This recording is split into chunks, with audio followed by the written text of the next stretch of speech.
অধ্যক্ষ মহোদয়, অসম ৰাজ্যিক গ্ৰামীণ জীৱিকা অভিযানৰ অধীনত থকা আত্মসহায়ক গোটৰ মহিলা সদস্যসকলক 10 লাখ টকাকৈ ব্যক্তিগত ঋণ। পূৰ্ণাংগ বাজেট অধিৱেশনৰ পিছতেই ৰাজ্যৰ লাখ লাখ মহিলাসকলক এতিয়া ৰাজ্য চৰকাৰে প্ৰদান কৰিব 10 লাখ টকাকৈ ধন। নমস্কাৰ দৰ্শকসকল, ৰাজ্যৰ লাখ লাখ মহিলাৰ বাবে লৈ আহিছোঁ এক অত্যন্ত গুৰুত্বপূৰ্ণ আৰু আশাব্যঞ্জক খবৰ। যদি আপুনি লাখপতি বাইদেউ আঁচনিৰ অন্তৰ্ভুক্ত আত্মসহায়ক গোটৰ সদস্য অথবা সৰু ব্যৱসায় আৰম্ভ বা সম্প্ৰসাৰণ কৰাৰ কথা ভাবি আছে, তেন্তে আজিৰ এই ভিডিঅ'টো আপোনাৰ বাবে অত্যন্ত গুৰুত্বপূৰ্ণ। শেহতীয়াকৈ 2026-27 বৰ্ষৰ পূৰ্ণাংগ বাজেট অধিৱেশনত মহিলা উদ্যমিতাক অধিক শক্তিশালী কৰাৰ লক্ষ্যৰে কেইবাটাও নতুন পদক্ষেপ ঘোষণা কৰা হৈছে। এই পদক্ষেপসমূহৰ ভিতৰত আটাইতকৈ বেছি চৰ্চিত বিষয়টো হৈছে যোগ্য মহিলাসকলে 10 লাখ টকা পৰ্যন্ত ঋণ লাভ কৰাৰ সুযোগ। কিন্তু ৰাজ্য চৰকাৰৰ এই বৃহৎ ধনৰাশি কোনে কোনে লাভ কৰিবলৈ সক্ষম হ'ব আৰু কেনেকৈ চৰকাৰৰ এই বৃহৎ ধনৰাশি লাভ কৰিব পাৰিব, আবেদন কেতিয়াৰ পৰা আৰম্ভ হ'ব, আত্মসহায়ক গোটৰ সদস্যসকলৰ বাবে কি বিশেষ সুবিধা থাকিব, সেই সন্দৰ্ভত পূৰ্ণাংগ বাজেটত উল্লেখ কৰিছে ৰাজ্যৰ নৱনিযুক্ত বিত্তমন্ত্ৰী জয়ন্ত মল্ল বৰুৱাই। গতিকে দৰ্শকসকল, আজিৰ এই ভিডিঅ'টোৰ জৰিয়তে আমি এই সকলোবিলাক বিষয়ৰ ওপৰত বিতংকৈ আলোচনা কৰিম। গতিকে অনুগ্ৰহ কৰি ভিডিঅ'টোত এটা লাইক কৰিব আৰু ভিডিঅ'টো অকণমান স্কিপ নকৰি সম্পূৰ্ণকৈ চাব। দৰ্শকসকল, নৱনিযুক্ত বিত্তমন্ত্ৰীগৰাকীয়ে কি কৈছে ভালদৰে এবাৰ চাই লওঁ আহক। প্ৰস্তাৱিত আঁচনিৰ অধীনত ৰাজ্যজুৰি থকা আত্মসহায়ক গোটৰ সদস্যসকলে ব্যক্তিগতভাৱে নিজৰ উদ্যোগ বা ব্যৱসায় প্ৰতিষ্ঠানত আৰম্ভ বা সম্প্ৰসাৰণ কৰাৰ উদ্দেশ্যে বন্ধকবিহীন বেংক ঋণ লাভ কৰিব। এই সন্দৰ্ভত সংশ্লিষ্ট বিভাগে সময়মতে প্ৰয়োজনীয় নিৰ্দেশনা জাৰি কৰিব। ঋণ চুক্তিপত্ৰৰ ওপৰত ষ্টাম্প সম্পূৰ্ণৰূপে ৰেহাই দিয়াৰ প্ৰস্তাৱ মই আগবঢ়াইছোঁ। দৰ্শকসকল, অসমৰ মহিলা উদ্যমিতাক আগবঢ়াই নিয়াৰ লক্ষ্যৰে ৰাজ্য চৰকাৰে বিগত কেইবছৰত বহু আঁচনি আৰম্ভ কৰিছে। মুখ্যমন্ত্ৰী মহিলা উদ্যমিতা অভিযানৰ লাখপতি বাইদেউ আঁচনিৰ জৰিয়তে বহু মহিলাই নিজৰ ক্ষুদ্ৰ ব্যৱসায় আৰম্ভ কৰিবলৈ সক্ষম হৈছে। এই বাজেটত উল্লেখ কৰা অনুসৰি ক্ষুদ্ৰ আৰু অতি ক্ষুদ্ৰ উদ্যোগসমূহক উৎসাহিত কৰিবলৈ ঋণ নিশ্চয়তা ব্যৱস্থা অধিক শক্তিশালী কৰাৰ প্ৰস্তাৱ দিয়া হৈছে। ইয়াৰ ফলত যোগ্য মহিলাসকলে বন্ধকবিহীন বা সহজ চৰ্তত ঋণ অতি সহজে লাভ কৰাৰ সুযোগ লাভ কৰিব। ইয়াৰ উপৰিও ঋণ চুক্তিপত্ৰৰ ওপৰত ষ্টাম্প শুল্কৰ ৰেহাইৰ দৰে সুবিধাও বাজেটত উল্লেখ কৰা হৈছে। ইয়াৰ ফলত আবেদনকাৰীৰ ওপৰত থকা আৰ্থিক বোজা যথেষ্ট পৰিমাণে হ্ৰাস হ'ব। দৰ্শকসকল, লাখপতি বাইদেউ আঁচনিৰ বিষয়ে বিত্তমন্ত্ৰীগৰাকীয়ে আৰু কি কৈছে ভালদৰে শুনক। সমৃদ্ধ উদ্যমী অসম, উদ্যমিতা আৰু ঋণ নিশ্চয়তা পুঁজি। অসমৰ উন্নয়নৰ যাত্ৰাত আমাৰ নাৰীসকলৰ উচ্চাকাংক্ষা, উদ্যম আৰু নেতৃত্বই ক্ৰমাৎ অধিক গুৰুত্বপূৰ্ণ ভূমিকা পালন কৰি আহিছে। মুখ্যমন্ত্ৰীৰ মহিলা উদ্যমিতা অভিযানৰ জৰিয়তে প্ৰায় 30 লাখ মহিলাৰ প্ৰতিগৰাকীকে 10,000 টকাকৈ উদ্যোগ পুঁজি প্ৰদান কৰা হৈছে। এই পদক্ষেপৰ ফলস্বৰূপে আমাৰ চৰকাৰে 9,05,000 গৰাকী লাখপতি বাইদেউ গঢ়ি তোলাৰ সফলতা লাভ কৰিছে। অধ্যক্ষ মহোদয়, আত্মসহায়ক গোটৰ সদস্যসকলে বছৰ বছৰ ধৰি সঞ্চয় আৰু ঋণ পৰিশোধৰ ক্ষেত্ৰত শৃংখলাবদ্ধতা আৰু দায়বদ্ধতাৰ উজ্জ্বল নিদৰ্শন দাঙি ধৰিছে। এই পৰিপ্ৰেক্ষিতত ভাৰত চৰকাৰৰ বৰ্তমানে চলি থকা ক্ষুদ্ৰ আৰু অতি ক্ষুদ্ৰ উদ্যোগৰ বাবে ঋণ নিশ্চয়তা পুঁজি নিধি আৰু মহিলা উদ্যোগ ত্বৰান্বিত পুঁজি আদি আঁচনিৰ অধীনত ঋণ লাভ কৰাৰ আত্মসহায়ক গোটৰ সদস্যসকলক ব্যক্তিগতভাৱে আমাৰ চৰকাৰে সহায় আগবঢ়াব বুলি ঘোষণা কৰিবলৈ পাই মই অত্যন্ত আনন্দ অনুভৱ কৰিছোঁ।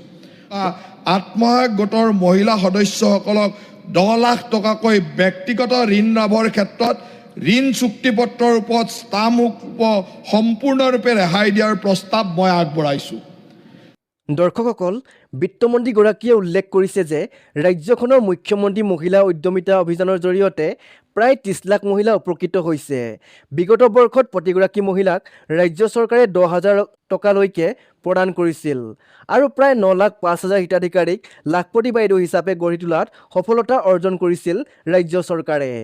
এইবাৰ ক্ষুদ্ৰ আৰু অতি ক্ষুদ্ৰ উদ্যোগৰ বাবে ঋণ নিশ্চয়তা পুঁজি নিধিৰ পদক্ষেপ গ্ৰহণ কৰিছে ৰাজ্য চৰকাৰে। মহিলাৰ উদ্যোগ ত্বৰান্বিত কৰিবলৈ ৰাজ্য চৰকাৰৰ তৰফৰ পৰা পুঁজি কাৰ্যকৰী কৰাৰ লক্ষ্য আৰু উদ্দেশ্য হাতত লৈছে। মহিলা উদ্যমিতা আঁচনিৰ অন্তৰ্গত ৰাজ্যৰ লাখ লাখ মহিলাক ব্যক্তিগতভাৱে চৰকাৰে আগবঢ়াব সহায়। প্ৰতিগৰাকী মহিলাই ব্যক্তিগতভাৱে লাভ কৰিব 10 লাখ পৰ্যন্ত আৰ্থিক সাহায্য। অৰ্থাৎ কেৱল গোটৰ জৰিয়তে নহয়, আপুনি স্বয়ংক্ৰিয়ভাৱে লাভ কৰিব পাৰিব ৰাজ্য চৰকাৰৰ এই বৃহৎ ধনৰাশি। ৰাজ্যৰ প্ৰতিগৰাকী মহিলাই নিজৰ ব্যক্তিগত ব্যৱসায় আৰম্ভ আৰু সম্প্ৰসাৰণ কৰিবলৈ বন্ধকবিহীন ঋণ লাভ কৰিব তথা ৰাজ্য চৰকাৰে যোগান ধৰিব। সংশ্লিষ্ট বিভাগে সময়মতে জাৰি কৰিব প্ৰয়োজনীয় নিৰ্দেশনা আৰু নিৰ্দেশনা জাৰি কৰাৰ লগে লগে আবেদন কৰিব পাৰিব ৰাজ্যৰ প্ৰতিগৰাকী মহিলাই। 10 লাখ পৰ্যন্ত ব্যক্তিগত ঋণ লাভ কৰিব পাৰিব আত্মসহায়ক গোটৰ মহিলাই। তদুপৰি এই ঋণৰ ক্ষেত্ৰত ঋণ চুক্তিপত্ৰৰ ওপৰত লাভ কৰিব ষ্টাম্প শুল্ক ৰেহাই। যিসকল মহিলা আচাৰ ব্যৱসায়ৰ লগত জড়িত, পাৰ্লাৰ কামৰ লগত জড়িত বা অন্যান্য ব্যৱসায় যেনে তাঁত শিল্প বা কুটিৰ শিল্পৰ লগত জড়িত হৈ আছে বা হস্তশিল্পৰ লগত জড়িত হৈ আছে, তেনে মহিলাৰ বাবে ৰাজ্যৰ নতুন বাজেট অধিৱেশনত বৃহৎ আৰ্থিক সাহায্য প্ৰদান কৰাৰ প্ৰতিশ্ৰুতি গ্ৰহণ কৰা হৈছে। কাৰণ অসমৰ মহিলাসকলৰ আৰ্থিক স্বাৱলম্বিতা দিশত আগবঢ়াবলৈ বা ত্বৰান্বিত কৰিবলৈ ৰাজ্য চৰকাৰে প্ৰতিগৰাকী মহিলাক প্ৰদান কৰিব এক বৃহৎ ধনৰ ৰাশি। যিসকল মহিলাই লাখপতি আঁচনিৰ জৰিয়তে উপকৃত হৈছিল, লাখপতি আঁচনিৰ জৰিয়তে তেওঁলোকে ভাল কাম কৰি দেখুৱালে বা দেখুৱাবলৈ সক্ষম হৈছিল, সেইসকল মহিলাক অন্তৰ্ভুক্ত কৰি প্ৰদান কৰা হ'ব ৰাজ্য চৰকাৰৰ এই বৃহৎ ধনৰ ৰাশি। দৰ্শকসকল, চৰকাৰে মহিলাসকলক স্বাৱলম্বী কৰাৰ বাবে যি দিশত আগবাঢ়িছে সেয়া নিঃসন্দেহে এক ইতিবাচক পদক্ষেপ। কিন্তু এই সুযোগৰ সঠিক ব্যৱহাৰো সমানেই জৰুৰী। দৰ্শকসকল, যদি আপুনি ইতিমধ্যে নিজৰ ব্যৱসায় আৰম্ভ কৰিছে, তেন্তে আজিৰ পৰাই আপোনাৰ সকলো নথিপত্ৰ সঠিককৈ সাজু কৰি ৰাখক। বেংক একাউণ্ট সক্ৰিয় ৰাখক, আধাৰ আৰু মোবাইল নম্বৰ আপডেট ৰাখক। এইবোৰ ভৱিষ্যতে আবেদন কৰাৰ সময়ত সহায়ক হ'ব পাৰে। প্ৰিয় দৰ্শকসকল, চৰকাৰে মহিলাসকলক স্বাৱলম্বী কৰাৰ বাবে যি দিশত আগবাঢ়িছে সেয়া নিঃসন্দেহে এক ইতিবাচক পদক্ষেপ। কিন্তু এই সুযোগৰ সঠিক ব্যৱহাৰো সমানেই জৰুৰী। যদি কোনো মহিলাই ঋণ লৈ ব্যৱসায় আৰম্ভ কৰে, তেন্তে সেই ব্যৱসায়টোৰ দায়িত্ব সহকাৰে আগবঢ়াই নিয়াটো অতি প্ৰয়োজনীয়। সময়মতে ঋণ পৰিশোধ কৰিলে ভৱিষ্যতে আৰু অধিক সুবিধা লাভ কৰাৰ সম্ভাৱনা থাকে হিতাধিকাৰীৰ। দৰ্শকসকল, অসমৰ মহিলাসকলৰ আৰ্থিক স্বাৱলম্বিতা বৃদ্ধিৰ বাবে এই ধৰণৰ পদক্ষেপসমূহ দীৰ্ঘম্যাদত যথেষ্ট গুৰুত্বপূৰ্ণ হ'ব পাৰে। যদি সহজ চৰ্তৰ ঋণ লাভ কৰাৰ সুযোগ বৃদ্ধি পায়, তেন্তে বহু মহিলাই নিজা উদ্যোগ আৰম্ভ কৰি নিজৰ লগতে আন লোককো কৰ্মসংস্থাপনৰ সুযোগ দিব পাৰিব। এতিয়া নিশ্চয় বহুতে ভাবিছে যে আবেদন কেতিয়াৰ পৰা আৰম্ভ হ'ব। প্ৰিয় দৰ্শকসকল, বৰ্তমানলৈকে সংশ্লিষ্ট বিভাগে আবেদনৰ তাৰিখ, অনলাইন পৰ্টেল, আবেদন প্ৰক্ৰিয়া বা সম্পূৰ্ণ নিৰ্দেশনা প্ৰকাশ কৰা নাই। কিন্তু অতি শীঘ্ৰেই আবেদন প্ৰক্ৰিয়া আৰম্ভ হ'ব। গতিকে আপুনি নিজৰ সকলো নথিপত্ৰ সঠিককৈ ৰাখিব। দৰ্শকসকল, এই ভিডিঅ'টোৰ জৰিয়তে আজি আমি আলোচনা কৰিলোঁ 2026-27 বৰ্ষৰ পূৰ্ণাংগ বাজেটত মহিলা উদ্যমিতাক লৈ ঘোষণা কৰা গুৰুত্বপূৰ্ণ পদক্ষেপসমূহৰ বিষয়ে।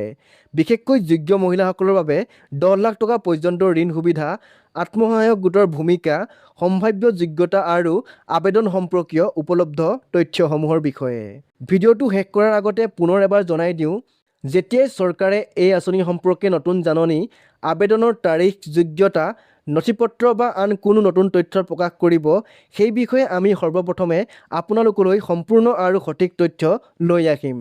যদি আজিৰ এই তথ্য আপোনাৰ উপকাৰত আহিল, তেন্তে ভিডিঅ'টো লাইক কৰক, আপোনাৰ পৰিয়াল বা আত্মসহায়ক গোটৰ আন সদস্যসকলৰ সৈতে শ্বেয়াৰ কৰক আৰু আমাৰ চেনেলটো ছাবস্ক্ৰাইব কৰি বেল আইকনটো অন কৰি ৰাখক, যাতে আগন্তুক সকলো চৰকাৰী আঁচনিৰ নতুন আপডেট, ঘোষণা বা তথ্যসমূহ সৰ্বপ্ৰথমে আপুনি লাভ কৰিব পাৰে।